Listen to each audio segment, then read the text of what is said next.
हाँ जी देवी और सज्जनों, स्टार्ट करते हैं। आज बताइए कैसी आवाज़ है। बहुत बोलते हो कि सर आवाज़ अच्छी नहीं आती है, आवाज़ बहुत धीरे धीरे आती है, मज़ा नहीं आ रहा है। आज मज़ा आएगा आप सभी को, ठीक है। क्या कर रहे थे हम? क्या डिस्कस कर रहे थे? हम कर रहे थे एग्रोमेट्रियोलॉजी को, आसमानों की बात। तो आगे उसी चीज़ को डिस्कस करते हैं, क्लाइमेट को। क्लाइमेट और वेदर तो हम लोगों ने समझ ही लिया था कि जो शॉर्ट पीरियड के लिए हो वो वेदर, जो उन सभी का समेसन हो वो क्लाइमेट, ठीक है। जो पल पल बदले वो वेदर, जो रहे हमेशा साथ वो क्लाइमेट। चलते कुछ अब आते क्लाइमेट की क्लासिफिकेशन के ऊपर। और पहला ही क्वेश्चन दे रखा है, इन सेमी एरिड रीजन क्या दे रखा है? P/PT ratio stands between. ये जो क्वेश्चन है वो आपका आया है एरिडिटी इंडेक्स से। और एरिडिटी इंडेक्स क्या इंडिकेट करता है? ये आपको इंडिकेट करता है degree of dryness. Degree of dryness question आया है, याद रखना, डिग्री ऑफ ड्राइनेस, ठीक। और फॉर्मूला फॉर एरिडिटी इंडेक्स क्या रहेगा? ये आपका फॉर्मूला है P/PET, ठीक। ये किसका फॉर्मूला है? एरिडिटी इंडेक्स का। अब क्लाइमेट को एरिडिटी इंडेक्स के ऊपर 4 भाग में डिवाइड किया गया है। कौन कौन से? एक एरिड, ठीक। दूसरा अपना सेमी एरिड, ठीक है भाई साहब। थर्ड आएगा आपका सब ह्यूमिड, और लास्ट ह्यूमिड, ठीक। अपने को वैल्यू याद रखनी है, वैल्यू याद रखनी है। एरिड की क्या वैल्यू रहेगी, सेमी एरिड की क्या वैल्यू रहेगी, सब ह्यूमिड की क्या वैल्यू रहेगी। इतना कर लेंगे तो हमारा भला हो जाएगा, ठीक है। यदि वैल्यू दे रखी है 0.03 से लेके 0.2 तो हम कहेंगे एरिड। 0.2 से लेके, ठीक, 0.5 तक रहेगा तो हम कहेंगे सेमी एरिड। यदि 0.5 से आगे बढ़ते हैं और 0.65 वैल्यू दे रखी है तो हम उसको सब ह्यूमिड कहेंगे। और ह्यूमिड कब कहेंगे? इसके बाद 0.65 से 0.75। तो अपने को यह पूछा है किसके लिए? सेमी एरिड रीजन के लिए। तो राइट ऑप्शन क्या हो जाएगा? राइट ऑप्शन क्या हो जाएगा? ये तो आपका कट गया किसके लिए? एरिड के लिए, ठीक भाई साहब। और ये आपका आंसर हो जाएगा सी, याद रखना। नेक्स्ट क्वेश्चन के ऊपर चलते हैं। फेमस क्वेश्चन है ये जो अभी करवाया जा रहा है ना, बहुत फेमस क्वेश्चन है। आप सभी को पता होना चाहिए इस क्वेश्चन के बारे में, तो ठीक है। कैसे सोल्व करना है इस क्वेश्चन को, उस चीज के ऊपर भी देखो। What is the moisture deficit index? Moisture deficit index की बात कर रहे हैं। Value for the semi arid type of climate, यहां पर भी semi arid type of climate की बात की गई है। According to the ACRP on dry land agriculture. कब स्टार्ट हुई थी? ये क्वेश्चन आता है, याद रखना, 1970। AICRP जो पहली AICRP थी वो मेज के ऊपर थी। और कब स्टार्ट हुई थी ये भी याद रखना, क्वेश्चन पूछा जाता है 1957। ओके। अब जो मॉइस्चर डेफिसिट इंडेक्स है, एक बार क्वेश्चन आया था किसके अंदर? JRF के अंदर। किसने दिया था? कृष्णन एंड मुख्तार सिंह ने। किसने दिया था? कृष्णन और मुख्तार सिंह जी है, इन दोनों ने ये इंडेक्स बताया था। ये क्वेश्चन आया हुआ है इसलिए याद रखना। मॉइस्चर डेफिसिट इंडेक्स का फॉर्मूले के ऊपर क्वेश्चन आता है P-PET पोटेंशियल इवपोट्रांसपिरेशन अपॉन में पोटेंशियल इवपोट्रांसपिरेशन। T यहाँ पर मीन टेम्परेचर को डिनोट करता है। अब इसका भी क्लासिफिकेशन अपने को याद होना चाहिए, इसका क्लासिफिकेशन जरूरी है। यहाँ पर पहला ऑप्शन दे रखा है 0 से 0.-33.3 तक। ये किसको डिनोट करता है? ये आपका डिनोट करता है सब ह्यूमिड को। किसको? सब ह्यूमिड को। और एरिड को कौन सा डिनोट करता है? यदि वैल्यू 0.66 जो कि नेगेटिव वैल्यू है इससे ग्रेटर हो तो हम कहेंगे कि एरिड क्लाइमेट को डिनोट करता है। और इसका राइट ऑप्शन हो जाएगा सेमी एरिड का ऑप्शन नंबर बी। ये तीनों ही वैल्यू इतनी इंपॉर्टेंट है कि आप बैक टू बैक किसी भी एग्जाम के अंदर जाते हैं तो यहाँ से एग्जाम में क्वेश्चन पूछा जाता है। तो याद रखना जरूरी है कि 66 के फेर से शुरू होती है माइनस वाले, देन मिडल के अंदर तो दोनों मिडल वैल्यू ही आएगी, ठीक। और उसके बाद पॉजिटिव होगी ऊपर की साइड, जितना ज्यादा बारिश होगी उतनी ज्यादा पॉजिटिव होने लगेगी, ठीक। ये वैल्यू को याद रखना, लेकिन हमारा काम सिर्फ इतने तक नहीं चलेगा, हम थोड़े और आगे की ओर मूव ऑन करेंगे, तो उस चीजों को भी हम देखेंगे नेक्स्ट क्वेश्चन के ऊपर। अब नेक्स्ट क्वेश्चन है कोपेन क्लासिफिकेशन के ऊपर, ठीक है। एक इंपॉर्टेंट क्वेश्चन आता है कि क्लाइमेट की क्लासिफिकेशन, क्लाइमेट को क्लासिफिकेशन करने का दिमाग में किसके आया कि क्लाइमेट को क्लासिफाई किया जाए, ऐसी खुरापात किसके दिमाग में आई थी? तो वो आई थी डी कैंडोले, इन साइंटिस्ट है डी कैंडोले, ठीक। कब? 1900 एडी के अंदर। और इनका बेसिस क्या था? इनका बेसिस था वेजिटेशन, याद रखना क्वेश्चन पूछा जाता है। उसके बाद तो बहुत सारे साइंटिस्ट आते हैं, बहुत सारे पायोनियर पर्सन्स आते हैं जो बार बार क्लासिफिकेशन करते हैं। उसमें एक इंपॉर्टेंट पर्सनालिटी थी कोपेन, ठीक है, जिनकी हम अभी बात करेंगे। कोपेन क्लाइमेटिक क्लासिफिकेशन, इन्होंने वेदर एलिमेंट्स के बेसिस के ऊपर, वेदर एलिमेंट्स कौन से लिए थे जो क्वेश्चन पूछा जा चुका है, वेदर एलिमेंट्स का अपने को पता होना चाहिए। इन्होंने मीन एनुअल प्रेसिपिटेशन और मीन एनुअल टेम्परेचर को बेसिस बनाया था, इसका आंसर हो जाएगा सी। तो कोपेन्स क्लाइमेटिक क्लासिफिकेशन बेस है किसके ऊपर? मीन एनुअल प्रेसिपिटेशन और मीन एनुअल टेम्परेचर के ऊपर, ठीक। इस बेसिस के ऊपर इन्होंने 5 ग्रुप्स के अंदर डिवाइड किया। ये क्वेश्चन पूछा जाता है, कितने ग्रुप्स के ऊपर डिवाइड किया? 5 ग्रुप्स। कितने ग्रुप्स के अंदर? 5 ग्रुप्स के अंदर इसको डिवाइड किया था, तो इंपॉर्टेंट हो जाता है। और एक भाई साहब और आए थे, ठीक है, जिन्होंने भी क्लासिफिकेशन किया था, जो इक्रिसेट हैदराबाद है अपना, ठीक, इक्रिसेट हैदराबाद है, वो इस चीज को फॉलो करता है। इक्रिसेट, यहां से क्वेश्चन आता है, जितनी भी इंफॉर्मेशन लिखी जाती है वो इंपॉर्टेंट है। कि आप बोल दोगे सर आप तो फालतू की बातें बताते हैं, अरे फालतू की कुछ नहीं है भाई साहब, सारी की सारी इंपॉर्टेंट है। ट्रोल्स क्लासिफिकेशन था, जो कि ट्रोल्स का जो क्लासिफिकेशन था, बस इतना याद रखना, इसका बेसिस था टेम्परेचर और ह्यूमिड मंथ्स। क्या? टेम्परेचर और ह्यूमिड मंथ्स के ऊपर ये क्लासिफिकेशन बेस था, इसलिए इंपॉर्टेंट हो जाता है। नेक्स्ट क्वेश्चन के ऊपर चलते हैं। ये देखो, the moisture index is maximum in, हमने बात करी थी मॉइस्चर डेफिशिएंट इंडेक्स की, कृष्णन और मुख्तार सिंह के द्वारा जो दिया गया था, वह हमने सब ह्यूमिड, सेमी एरिड और एरिड की बात करी थी। लेकिन थोड़ा सा आगे की ओर चलेंगे, ठीक है। उसके बाद एक और क्लासिफिकेशन बनता है जिनको आप नोट डाउन कर सकते हैं। एक होता है मॉइस्ट सब ह्यूमिड, ठीक है, ह्यूमिड तक तो हम चले गए थे, सब ह्यूमिड तक हम चले गए थे। अब सब ह्यूमिड से ऊपर चलेंगे, मॉइस्ट सब ह्यूमिड, जिसकी वैल्यू रहेगी 0 to 20, ठीक।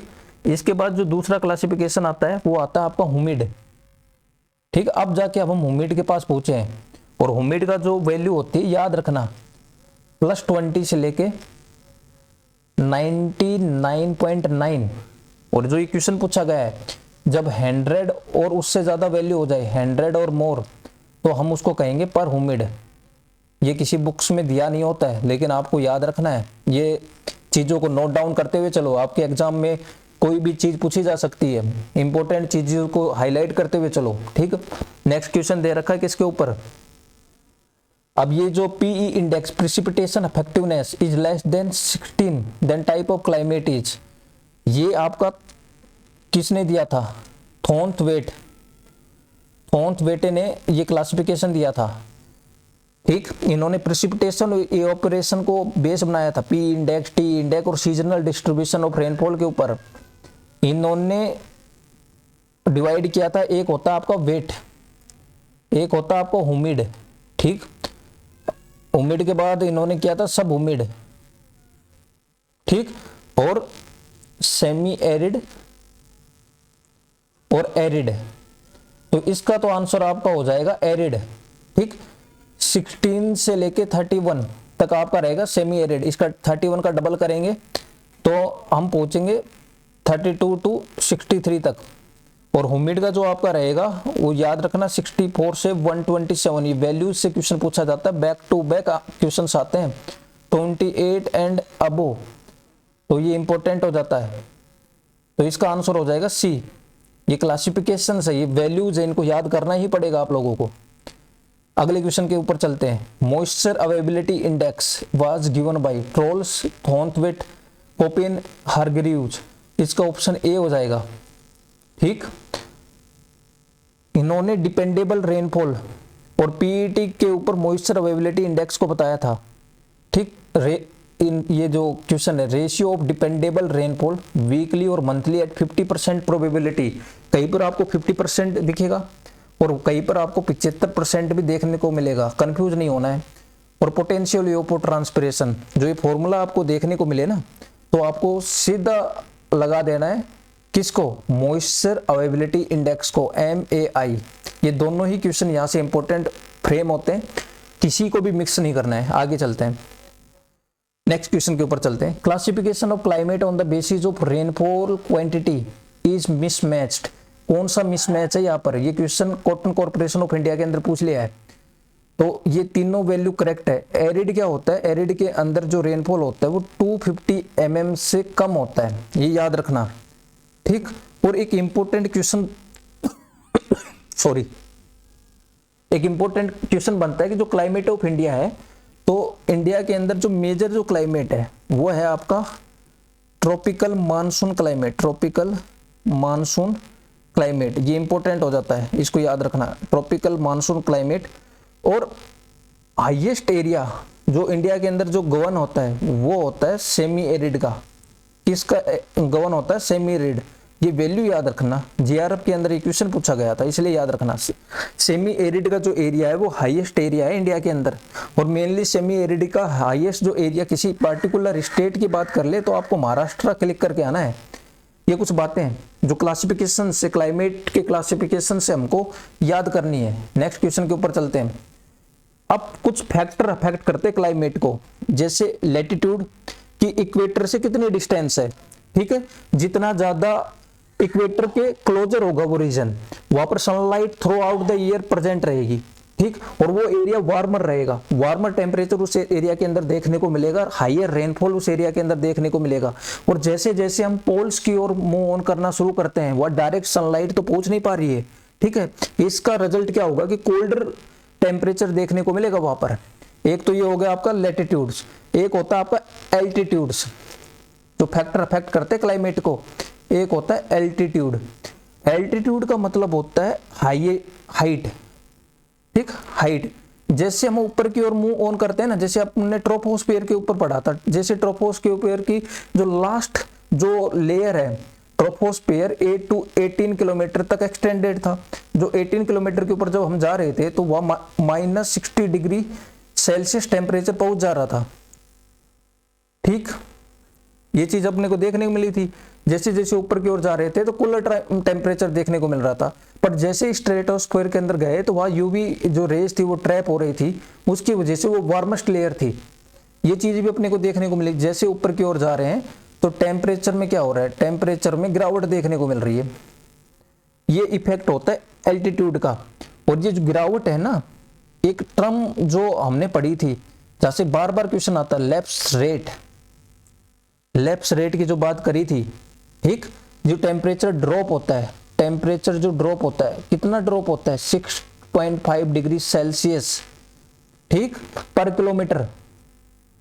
किलोमीटर। ये वैल्यू याद रखना लैप्स रेट की, कि जैसे जैसे एल्टीट्यूड इंक्रीज होता है टेम्परेचर ड्रॉप करता है, और कितनी डिग्री से? 6.5 डिग्री सेल्सियस से ड्रॉप करता है।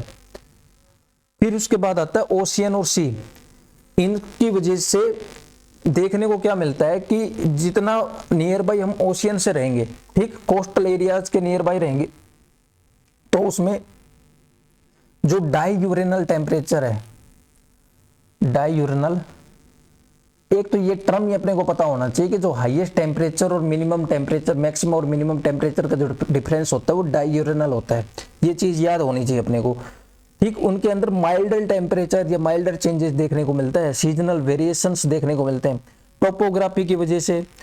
एक क्वेश्चन आया था, एक होता है विंडवार्ड साइड, जिस साइड से विंड्स का फ्लो हो रहा है, और एक होता है leeward side.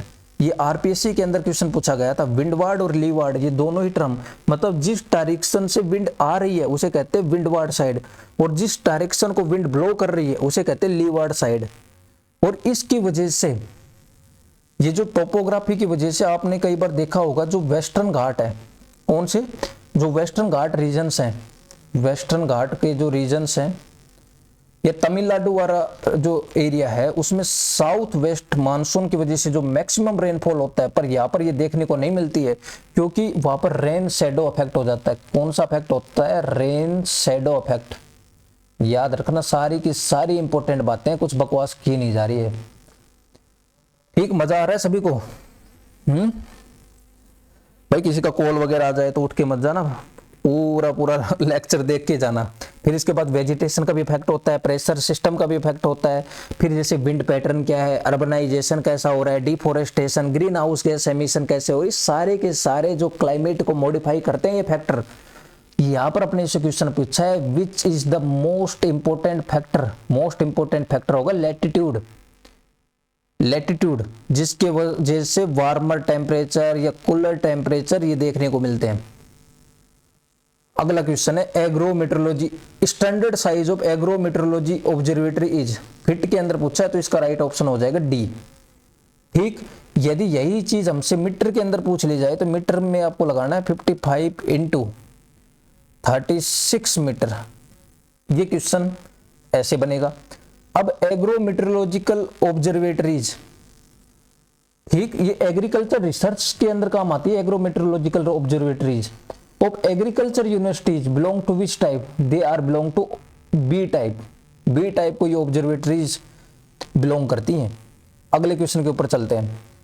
Indian standard time is related to the longitude of and reference place in India. Reference place तो आपको हमेशा याद रखना इलाहाबाद, और जो पॉइंट है 82 डिग्री 50 सेकेंड्स, ये जो पॉइंट है, ए ऑप्शन आपका एक्यूरेटली करेक्ट हो जाएगा। तो इसका ऑप्शन क्या हो जाएगा? ए।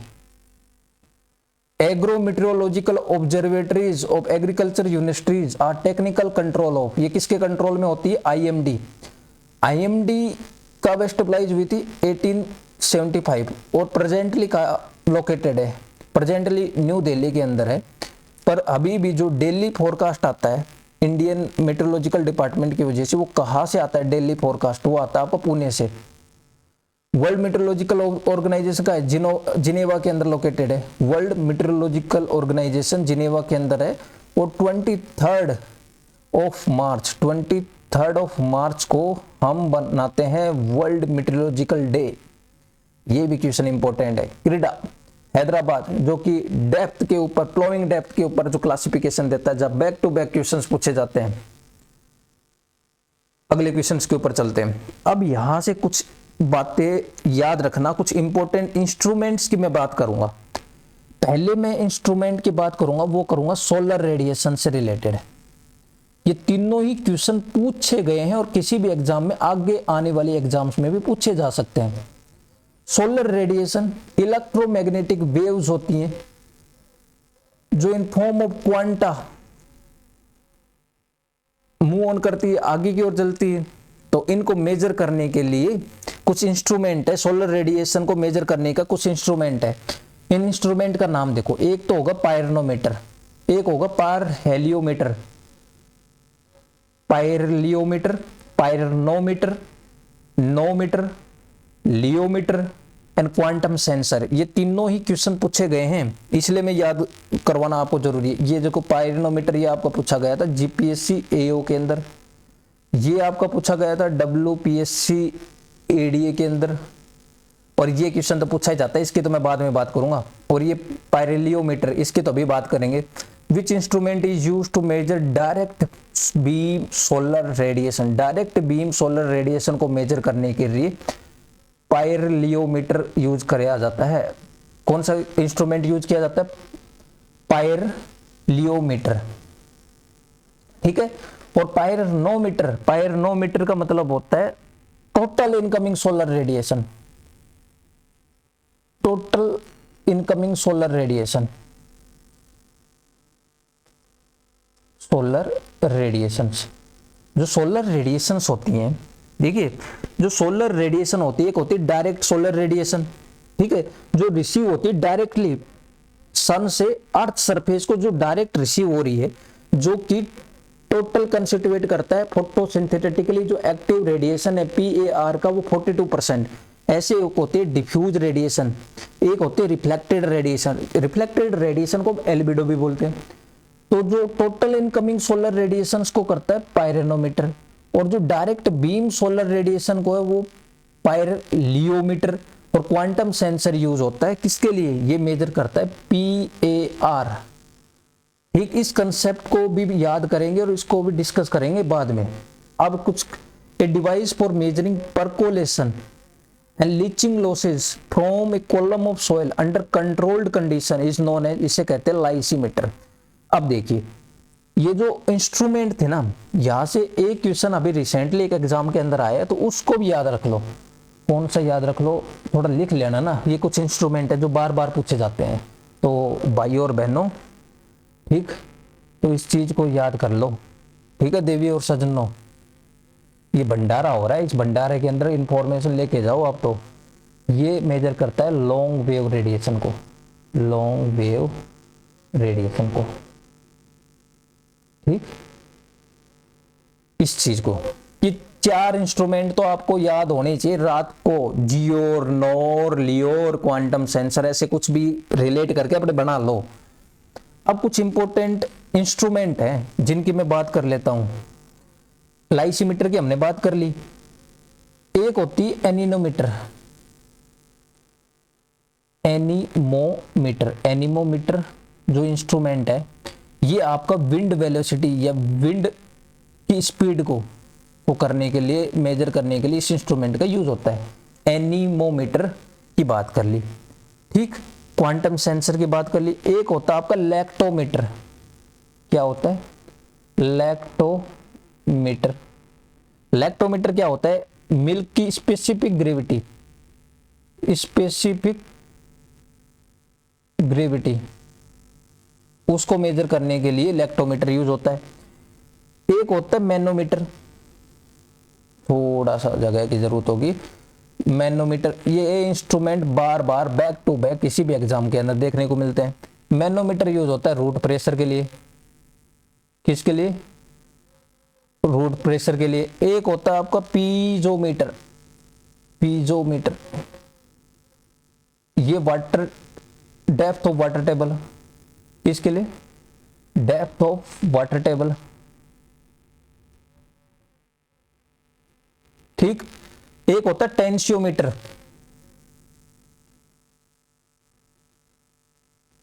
ये क्वेश्चन आए हुए हैं सारे के सारे, इसलिए मैं इसके ऊपर थोड़ा सा फोकस कर रहा हूं। सॉइल वाटर टेंशन को, वो भी स्पेशली मैट्रिक पोटेंशियल को।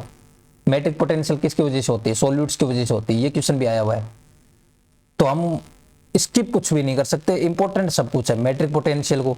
और एक आता है पाइकोनोमीटर, और ये यूज होता है स्पेसिफिक ग्रेविटी ऑफ सॉइल के लिए। Specific gravity of soil, of soil. ठीक, ठीक है देवी और सज्जनों, ये कुछ क्वेश्चंस थे जिनकी हम बात कर चुके हैं और आगे भी करेंगे। आपका ऐसा ही सपोर्ट रहा तो ठीक है, पढ़ने पर ध्यान दीजिए, इधर उधर की बातों में ध्यान मत देना। ठीक है, जय हिंद, जय भारत।